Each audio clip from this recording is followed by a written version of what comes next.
প্রথমেই সকলকে নমস্কার জানাই এবং সকলকে অনুরোধ করব আপনারা চ্যানেলটি সাবস্ক্রাইব করবেন এবং সকলকে শেয়ার করবেন।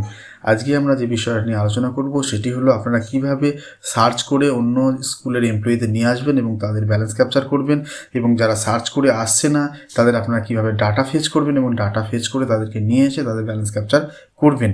এখনও পর্যন্ত অনেক স্কুল আছে যারা এখনও পর্যন্ত সার্চ করে অন্য এমপ্লয়িদের আনতে পারছেন না। আপনার স্কুলে চাকরি করতো কিন্তু অন্য স্কুলে চলে গেছে ট্রান্সফার হয়ে এবং আপনার স্কুলে তাকে দেখাচ্ছে না, তাহলে তাকে সার্চ করে কিন্তু আপনার স্কুলে ব্যালেন্স আছে তার ব্যালেন্স ক্যাপচার করতে হবে। তাহলে তাকে আপনারা কীভাবে সার্চ করে নিয়ে আসবেন সেইটা আমরা দেখব। এবং যাদেরকে আপনারা সার্চ করে আনতে পারছেন না, যেমন অন্য চাকরিতে চলে গেলে আপনারা সার্চ করে আনতে পারবেন না, বা রিটায়ার্ড করে গেলে অনেক দিন আগেই তাকে সার্চ করে আনতে পারবেন না, সেগুলোকে আপনাকে ডাটা ফেচ করতে হবে। কীভাবে আমরা ডাটা ফেচ করবো এবং ডাটা ফেচ করে তারপরে সার্চ করে কীভাবে নিয়ে আসবো সেগুলো আজকে আমরা দেখে নেব।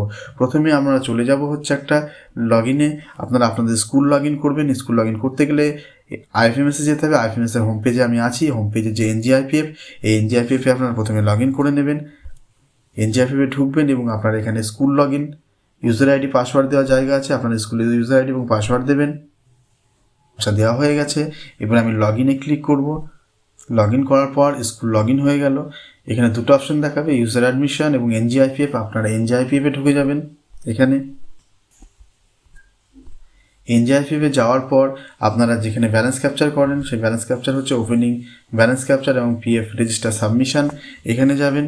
এখানে যাওয়ার পর আপনাকে প্রথমে যেতে হবে ইনিশিয়েট ক্যাপচারিং ব্যালেন্স, এই অপশনটায় ব্যালেন্স ক্যাপচার করার জন্য আপনি এখানে ক্লিক করবেন। ক্লিক করার পরে আপনি এই যে স্ক্রিনটা দেখাবে, এই স্ক্রিনে এসে আপনাকে যে এমপ্লয়িগুলোকে আপনার দেখাচ্ছে না, মানে আপনার যে এমপ্লয়িগুলো আছে সেই এমপ্লয়িগুলো সার্চ করলে এখানে সার্চ অপশনে ক্লিক করলে কিন্তু আপনার যেসব এমপ্লয়িগুলো আছে সব এমপ্লয়িগুলো কিন্তু লিস্টটা চলে আসবে। এবং একজন এমপ্লয়ি আপনি সার্চ করে আনতে পারছেন না, তাহলে আপনি কি করবেন? আপনাকে যেটা করতে হবে, সেই এমপ্লয়ি যদি ট্রান্সফার হয়ে যায় বা রিটায়ার্ড করে যায়, তাহলে আপনারা কি করবেন? এখানে একটা অপশন আছে দেখবেন, সাবস্ক্রাইবার প্রেজেন্ট স্ট্যাটাস। এখানে কি আপনারা অল করে রাখবেন। যাদের অল অপশনটা আসে না তারা করবেন কি, ট্রান্সফার অ্যান্ড টার্মিনেট যে অপশনটা আছে এই অপশনটা চুজ করে রাখবেন, বা যাদের অল অপশন আছে অল অপশনটা চুজ করে রাখবেন।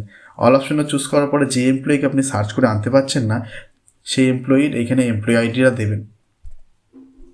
এখানে এমপ্লয়ি আইডিটা দেবেন, বা এখানে পিএফ অ্যাকাউন্ট নম্বর যদি হয়ে থাকে তাহলে পিএফ অ্যাকাউন্ট নম্বরটা দেবেন। আপনারা খুব সহজে কীভাবে পিএফ অ্যাকাউন্ট নম্বর জানতে পারবেন সেটা আমার 3 সপ্তাহ আগের একটা ভিডিওতে দেওয়া আছে, আপনারা দেখে নেবেন খুব সহজেই পিএফ অ্যাকাউন্ট নম্বর জানার উপায়। এরপরে আপনারা কি করবেন? এরপরে এমপ্লয়ি আইডি দেওয়ার পরে আপনারা সার্চ অপশানে ক্লিক করবেন। সার্চ অপশানে ক্লিক করলে সেই টিচারটি চলে আসবে। সার্চ অপশানে ক্লিক করার পরেও যদি সেই টিচারটি না আসে, তাহলে আপনি বুঝতে পারবেন যে সেই টিচারটিকে ফেচ করানি আপনার স্কুলের জন্য। তাহলে আপনাকে ফেচ করতে হবে। তাহলে আপনি ব্যাক অপশানে চলে যাবেন। আপনি এবার ব্যাক করুন। ব্যাক করলেন। ব্যাক করার পর এখানে একটা অপশন দেখতে পাবেন, ফেচ সাবস্ক্রাইবার ডাটা। আপনি এখানে সেই এমপ্লয়িকে ফেচ করতে হবে। আপনি এখানে ক্লিক করবেন। ক্লিক করার পর এখানে ডিটেলসটা চলে আসবে।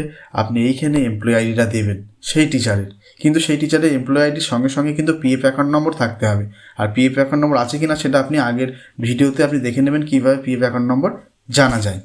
তাহলে এইখানে এমপ্লয়ি আইডি দেওয়ার পরে দেখবেন এখানে যে ফেচ সাবস্ক্রাইবার অপশনটা ফুটে উঠবে এবং আপনি এখানে ক্লিক করবেন এবং সাকসেস লেখা আসবে। এবার ফেচ হয়ে যাওয়ার পর আপনি কোথায় যাবেন? ফেচ হয়ে যাওয়ার পর আপনি ব্যাক করবেন। ব্যাক অপশনে যাবেন। ব্যাক করার পর আপনি আবার চলে যাবেন এই ইনিশিয়েট ক্যাপচারিং ব্যালেন্স। এখানে ক্লিক করবেন। ক্লিক করার পরে যদি ফেচ হয়ে যায় তাহলে আপনি সেই টিচারের এমপ্লয়ি আইডিটা এখানে দেবেন এবং তারপরে সার্চ করবেন। সার্চ করলেই সেই এমপ্লয়িটি চলে আসবে।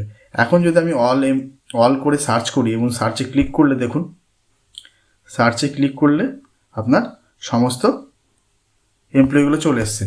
এখানে দেখুন অপশনগুলো আপনি পাবেন, modify, forwarded, PF register download.